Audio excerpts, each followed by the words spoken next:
Mr. Topsy Turvy was a funny sort of fellow. Everything about him was either upside down or inside out, back to front, topsy-turvy, in fact. It was all very extraordinary. To give you some idea of how topsy-turvy Mr. Topsy-Turvy was, you ought to see his house. The front door is upside down to start with, and the curtains hang upside down at the windows. And just look at that chimney pot. All very extraordinary. Inside is the same. Just look at that clock standing on Mr. Topsy-Turvy's mantelpiece. Isn't that the topsy-turviest clock you've ever seen? And just look at the way Mr. Topsy-Turvy reads a book. Not only does he read it upside down, but he starts to read it at the back page. And just look where Mr. Topsy-Turvy puts the stamp when he sends a letter to somebody. You ever seen anything like it? Now, this story is all about the time Mr. Topsy-Turvy came to the town where you and I live. Nobody's quite sure how Mr. Topsy-Turvy got there or where he came from. But he did arrive because somebody saw him getting off the train.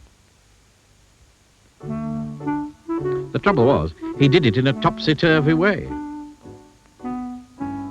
Which really isn't all that surprising, is it?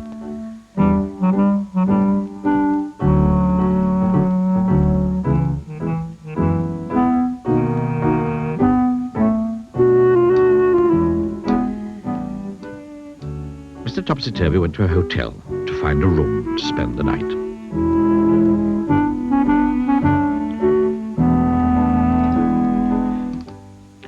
The hotel manager tried not to smile when he saw Mr. Topsy-Turvy walk into his hotel carrying his suitcase upside down and with his topsy-turvy hat on his head. "Good afternoon, sir," he said. "Can I help you?" Now, something you didn't know about Mr. Topsy-Turvy is the way he speaks. You see, he sometimes gets things the wrong way round. "Afternoon, good," said Mr. Topsy-Turvy to the hotel manager. I'd room alike." The manager scratched his head. "You mean you'd like a room?" he asked. "Please, yes," replied Mr. Topsy-Turvy. Eventually, the hotel manager managed to work out what Mr. Topsy-Turvy was talking about, and he was taken up in the lift to a bedroom. Then Mr. Topsy-Turvy unpacked his suitcase, put on his pajamas, and went to bed. He was rather tired after travelling from wherever he'd come from. The following day, Mr. Topsy-Turvy went round the town. But what a fuss his going round the town caused. He took a taxi from the hotel, but so confused the taxi driver trying to tell him where he wanted to go, the poor man drove straight into a traffic light. "Oh, dear," said Mr. Topsy-Turvy. "I am sorry, very." Then he went into a big department store in the middle of the town. Walked up to one of the counters. "I'd like a sock of pears," he said to the lady behind the counter. "You mean a pair of socks?" she smiled, and showed him a pair of bright red socks. Mr. Topsy-Turvy put them on his hands. Then he tried to leave. But being Mr. Topsy-Turvy, he tried to walk down the up escalator, and all the people who were going up the up escalator all fell over themselves. Oh, it was a terrible topsy-turvy jumble.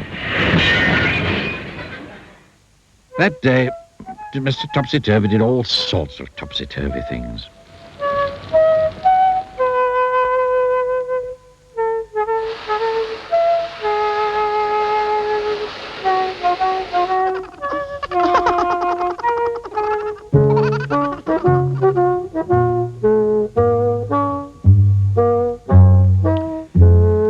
Then he went to an art gallery and insisted on hanging all the pictures upside down so that he could look at them properly.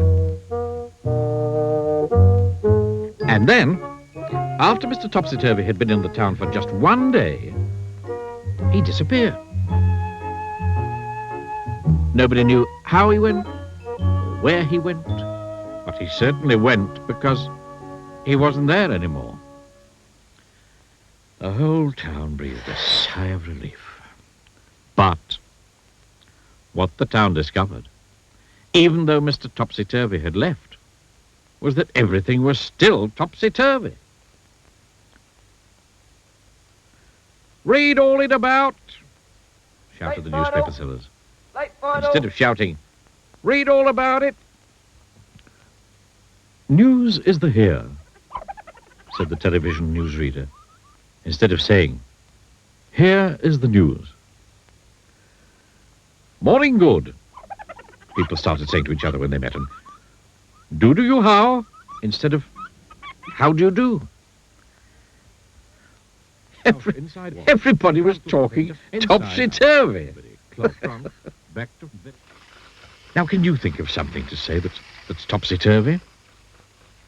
Try on, go. I mean, go on, try.